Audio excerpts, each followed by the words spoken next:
Olá pessoal, tudo bem com vocês? O objetivo desse canal é o estudo das disciplinas de Física e Matemática. Eu sempre deixo na descrição do vídeo um índice para remeter o aluno diretamente aos tópicos específicos de seu interesse. Hoje nós vamos falar das funções compostas e das funções inversas. Abordaremos também algumas características das funções. Veremos o que são funções sobrejetoras, injetoras e bijetoras.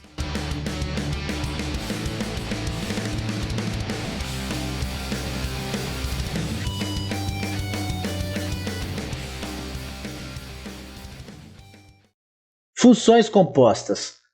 Apesar do nome, não se trata de um novo tipo de função. Funções compostas são funções geradas a partir da composição de funções. A composição de funções é uma operação que a gente faz envolvendo funções. Nós vamos ver isso com mais detalhes. Bom, aqui eu tenho três conjuntos, o conjunto A, o conjunto B e o conjunto C. Aqui os elementos desses conjuntos. Eu tenho uma função de A em B, definida por f de x igual a x mais 3, e tenho uma função de B em C, definida por g de x igual a x quadrado. Aplicando a lei de formação dessa função f de x aos elementos de A, eu obtenho os elementos de B. Vamos ver? Menos 1 mais 3, 2. 0 mais 3, 3. 1 mais 3, 4. 2 mais 3, 5. Então, usando a lei de formação da função f de x, eu saio dos elementos de A e obtenho os elementos de B. Usando agora a função g de x, a lei de formação da função g de x, eu obtenho os elementos de C. 2 ao quadrado, 4. 3 ao quadrado, 9. 4 ao quadrado, 16. 5 ao quadrado, 25. Mas esse trajeto de transformar os elementos de A em B e depois transformar os elementos de B em C não precisa ser feito dessa forma. Eu posso transformar os elementos de A diretamente nos elementos de C usando o que a gente chama de composição de funções, usando uma função h de x que é a composta dessas duas funções. Nós vamos ver isso com mais detalhe no próximo slide. Existem duas maneiras da gente representar a função composta h de x. Ou eu escrevo g composta com x, ou eu escrevo gof de x, tá certo? Para todo x pertencente a A, sendo que h de x representa a função g composta com f. Então, para sairmos dos elementos de A e irmos para os elementos de B, a gente aplicou a lei de formação da função f de x. Agora, para sairmos dos elementos que estão em B e irmos aos elementos de C, eu preciso aplicar a lei de formação g de x sobre os elementos que foram obtidos com a lei de formação f de x, que são esses elementos que estão em B. Essa função composta é a função h de x, que me permite ir dos elementos que estão em A diretamente para os elementos que estão em C. Então, como é que eu faço para chegar à função h de x? Bom, h de x é igual a g composta com f. E f de x é x mais 3. Então, no lugar de f de x, eu vou colocar x mais 3. Então, eu fico com h de x igual a g de x mais 3. Mas a função g de x é x quadrado. Então, no lugar de x, eu vou colocar x mais 3. Foi isso que eu fiz aqui. Então, h de x será igual a x mais 3 ao quadrado. E isso é um produto notável, que vai dar x quadrado mais 6x mais 9. Se nós colocarmos os valores de A no lugar de x na função h de x, nós obteremos diretamente os valores do conjunto C sem termos que passar pelo conjunto B. Vamos fazer um teste? Se x for 2, 2 ao quadrado mais 12 mais 9. X ao quadrado, 4, mais 12, 16, mais 9, 25. Vamos fazer mais um? Se x for 0, 0 ao quadrado dá 0, 6 vezes 0 dá 0, 0 mais 9, 9. Então, se x for 0, y será 9. Se x for 2, y será 25. Então, a função h de x, que é g composta com f, me permite passar dos elementos de A para os elementos de C sem termos que passar pelos elementos de B.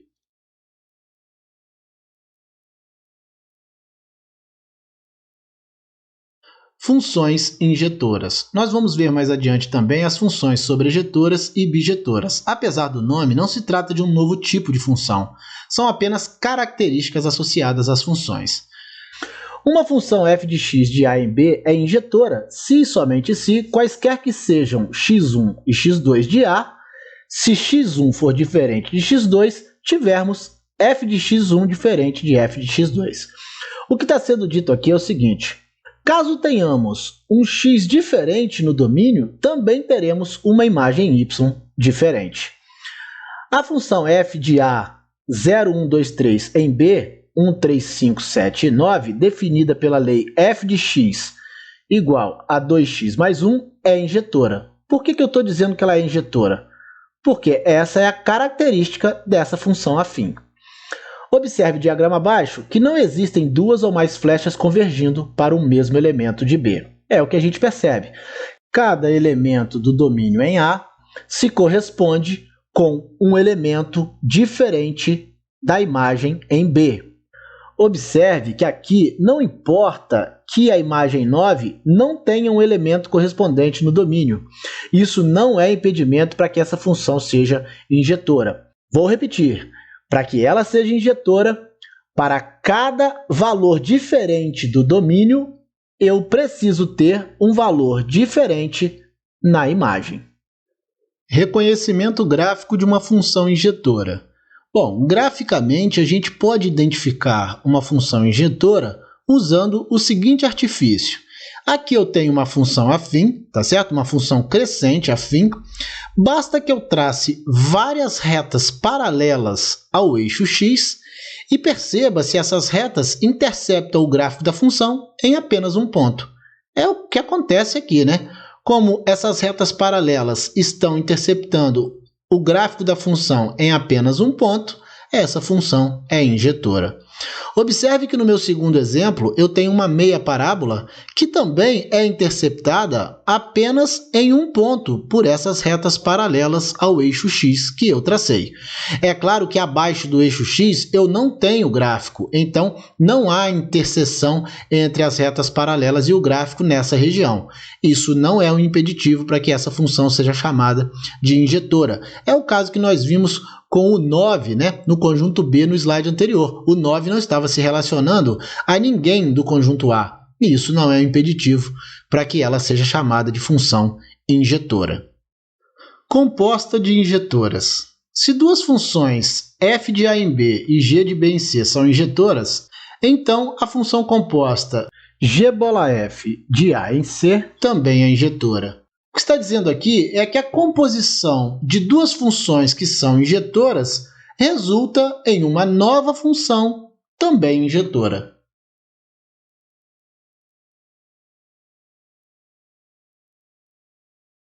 Funções sobrejetoras. Uma função f de a em b é sobrejetora se e somente se, para todo y pertencente a b, existe um elemento x pertencente a a, tal que f de x igual a y. Em outras palavras, a função será sobrejetora se para todo x do domínio existe uma imagem y. Bom, aqui é muito importante que na imagem não tenha nenhum elemento sem correspondente no domínio. Essa é a característica da função sobrejetora. Vamos ver aqui, ó. A função f de a menos 1, 0, 1 e 2 em b, 0, 1 e 4, definida pela lei f de x igual a x2, é sobrejetora. Mais uma vez, ó, eu estou dizendo que uma função quadrática é sobrejetora. Essa é uma característica dessa função. Observe no diagrama abaixo que para todo elemento de b converge pelo menos uma flecha. É o que a gente vê e foi o que eu disse aqui. Para todo elemento de B, converge pelo menos uma flecha, podendo convergir duas flechas. É o caso dos domínios menos 1 e 1, que tem como imagem o mesmo elemento 1. Isso não é impeditivo para que ela seja sobrejetora. Mas observe mais uma vez, não há nenhum elemento na imagem sem um elemento correspondente no domínio. Reconhecimento gráfico de uma função sobrejetora. A gente identifica uma função sobrejetora graficamente quando todas as retas paralelas ao eixo das abscissas que interceptam o gráfico o fazem em pelo menos um ponto. Então, nós temos aqui a função afim, a reta que representa uma função afim. Vamos traçar retas paralelas ao eixo x em toda a região do gráfico e a gente vai perceber que em pelo menos um ponto essas retas interceptam a função, o gráfico da função. Pois bem, aqui no segundo exemplo, a gente tem uma parábola, uma função quadrática. Em toda a região onde está contido o gráfico, a gente também vai traçar retas paralelas e vai observar se todas as retas interceptam o gráfico em pelo menos um ponto. Aqui, cada reta intercepta o gráfico em 2 pontos, né? Nessa região. Sem problema, essa função é sobrejetora, porque, por definição, ela tem que interceptar o gráfico em pelo menos um ponto. Observe que eu não tenho retas paralelas abaixo do eixo x. Isso porque, para que eu reconheça graficamente a função sobrejetora, eu preciso traçar as retas paralelas apenas na região onde está contido o gráfico. Professor, mas essa função afim também não é injetora? Exatamente. Tem funções que são, ao mesmo tempo, injetora e sobrejetora. É exatamente isso que nós vamos ver mais adiante. Composta de sobrejetoras. Se duas funções f de a em b e g de b em c são sobrejetoras, então a aplicação composta g bola f de a em c também é sobrejetora. O que está sendo dito aqui é que se a função f é sobrejetora e a função g também é sobrejetora, a composição de uma com a outra trará como resultado uma nova função sobrejetora.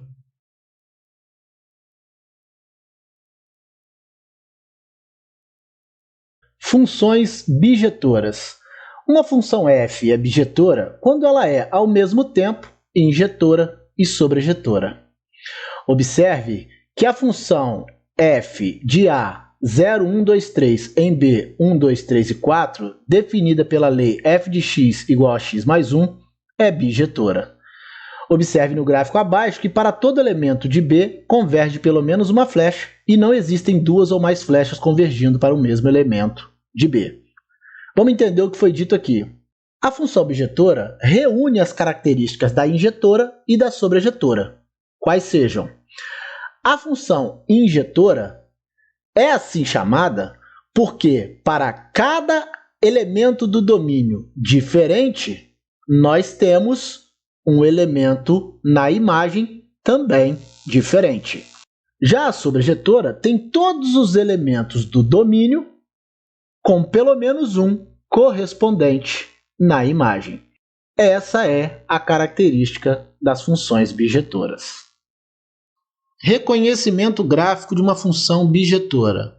Agora, não se trata de traçar retas paralelas ao eixo x apenas onde eu tenho o desenho do gráfico da função, mas sim em toda a extensão do eixo y. Se eu fizer isso e em cada reta paralela houver apenas um ponto de interseção com o gráfico da função, eu digo que essa função é uma função bijetora. É o que está acontecendo aqui com essas duas funções.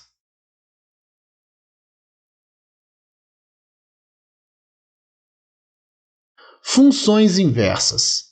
Se f é uma função bijetora de a em b, a relação inversa de f é uma função de b em a que denominamos função inversa de f e indicamos por f elevado a menos 1. Os pares ordenados que formam f menos 1 podem ser obtidos dos pares ordenados de f, permutando os elementos de cada par.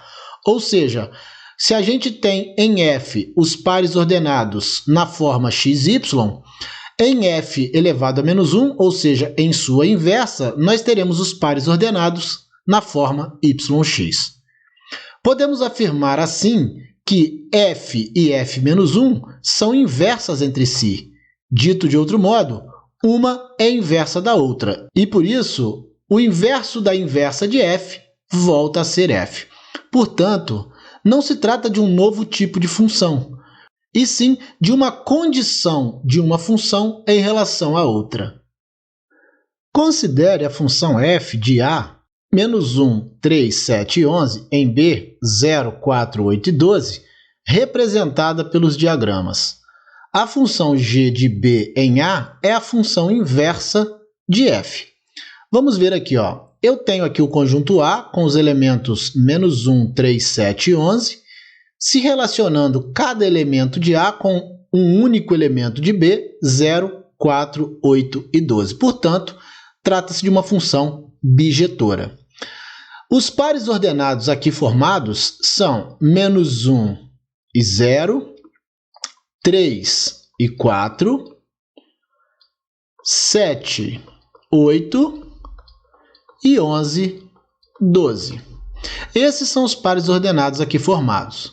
Nós temos no domínio dessa função os elementos do conjunto A. Aqui eu tenho x e y, então os valores de x são os valores do domínio dessa função. Já os elementos do conjunto B são os elementos que representam a imagem dessa função. São os valores de y, 0, 4, 8 e 12. A inversa dessa função terá os pares ordenados invertidos. Eles serão 0, menos 1, 4, 3, 8, 7, 12, 11. Então, observe que agora o domínio passou a ser formado pelos elementos do conjunto B, 0, 4, 8 e 12, e a imagem formada agora pelos elementos do conjunto A, menos 1, 3, 7 e 11. Com isso, a gente percebe que a gente tem duas condições para que haja uma função inversa. Primeiro, a função deve ser bijetora. Segundo, o domínio da função deve ser igual à imagem de sua inversa. E terceiro, a imagem da função deve ser igual ao domínio de sua inversa.